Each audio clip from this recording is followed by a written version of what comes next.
apa saja kerugian ataupun dampak negatif ketika seseorang itu tidak percaya diri.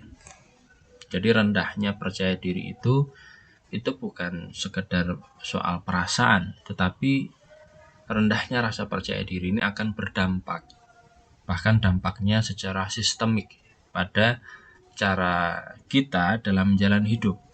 Nah, secara ilmiah paling tidak ada 5 kerugian atau 5 dampak negatif utama ya yang paling konsisten ditemukan. Yang pertama, potensi diri menjadi tidak teraktualisasi. Jadi orang yang tidak percaya diri itu mereka cenderung apa? Tidak berani mencoba. Dia menghindari tantangan-tantangan yang ada. Inginnya hanya bermain di zona nyaman atau comfort zone. Dia juga cenderung menolak peluang-peluang dan kesempatan-kesempatan yang ada. Apa akibatnya? Akibatnya adalah kemampuannya, potensinya, kapasitasnya, bakat, kecerdasannya itu tidak pernah katakanlah diuji dan kemudian dikembangkan dengan menghadapi sesuatu yang baru itu. Apakah itu peluang, apakah tantangan. Nah, kerugian terbesarnya tentu bukan ketika mencoba itu gagal, bukan. Jadi kerugian terbesarnya bukan tentang kegagalan, tetapi justru kehidupan yang kemudian tidak pernah dijalani secara penuh karena nggak berani mencoba, tidak berani menghadapi tantangan, inginnya hanya bermain di zona nyaman saja. Nah, ini tentu eman-eman, ada peluang, ada kesempatan, tetapi ketika orang itu tidak percaya diri, dia memilih untuk playing safe di comfort zone, di zona aman dan zona nyamannya dia. Nah, kerugian yang kedua, prestasi dan produktivitasnya otomatis akan menjadi terhambat.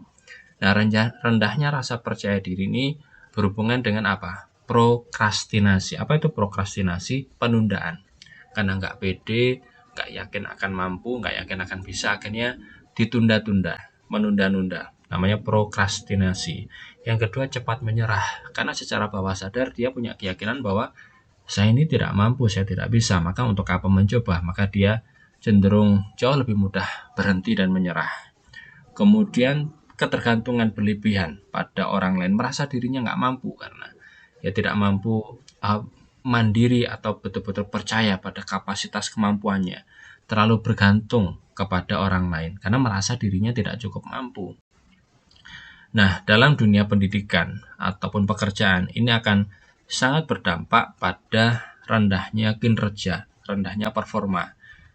Dan ini bukan karena dia itu tidak mampu, tapi lebih karena dia tidak berani mencoba hal baru, menghadapi tantangan, dan akhirnya tidak konsisten. Ya, cepat berhenti, cepat menyerah gitu. Nah, kemudian kerugian yang ketiga akan mengalami apa? Kerentanan terhadap masalah psikologis. Jadi secara klinis, rasa percaya diri yang rendah itu berkorelasi atau berhubungan dengan apa? Kecemasan sosial, gampang sensitif gitu. Karena dia nggak merasa percaya diri, jadi butuh validasi eksternal, gampang cemas secara sosial.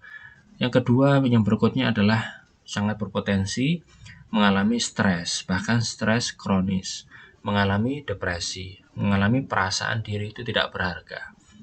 Nah, seseorang, individu akan menjadi lebih sensitif dia terhadap kritik. Dia juga lebih merasa takut terhadap penolakan.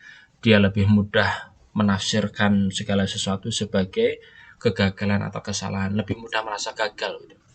Walaupun sebenarnya secara objektif belum tentu seperti itu. Jadi kritik dianggap sebagai serangan. Penolakan terhadap satu ide gagasan dianggap sebagai penolakan terhadap pribadi. Ya, hal-hal kecil yang belum berhasil lebih cepat ditafsirkan sebagai oh ini kegagalan. Ya, padahal belum tentu kalau berpikir dengan jernih bahwa itu adalah suatu serangan ataukah itu suatu kegagalan, belum tentu. Tetapi karena itu tadi ada rasa percaya diri yang rendah, sehingga ini sangat berdampak pada masalah-masalah psikologis. Kemudian kerugian yang keempat, relasi sosial menjadi tidak sehat. Nah, kurangnya percaya diri ini akan sering membuat seseorang dia sulit mengekspresikan pendapatnya karena nggak pede. Dia memilih untuk diam saja, takut dikritik, takut ditertawakan, takut salah, takut dipandang buruk. Ya, jadi dia sulit mengekspresikan pendapatnya, nggak pede. Kemudian juga takut menetapkan batas atau rule. Jadi orang cenderung akan berbuat yang melanggar hak-haknya. Kemudian mudah dikendalikan ataupun bergantung pada situasi di luar diri ataupun orang lain. Akibatnya, relasi atau hubungan dengan orang-orang di sekitar, apakah teman, tetangga, kolega, rekan kerja, itu akan cenderung tidak seimbang. Kebutuhan pribadinya itu akan terabaikan karena itu tadi merasa dia nggak pede, merasa tidak layak, dan konflik itu sering dipendam. Dia merasakan konflik dalam dirinya, tapi dia pendam. Dia nggak mau mengekspresikan karena itu tadi nggak pede. Akhirnya akan berdampak sekali lagi pada kondisi psikologis yang tidak nyaman, yang tidak sehat. Nah, kerugian yang kelima, pola hidupnya dia lebih cenderung menghindar dan juga stagnan.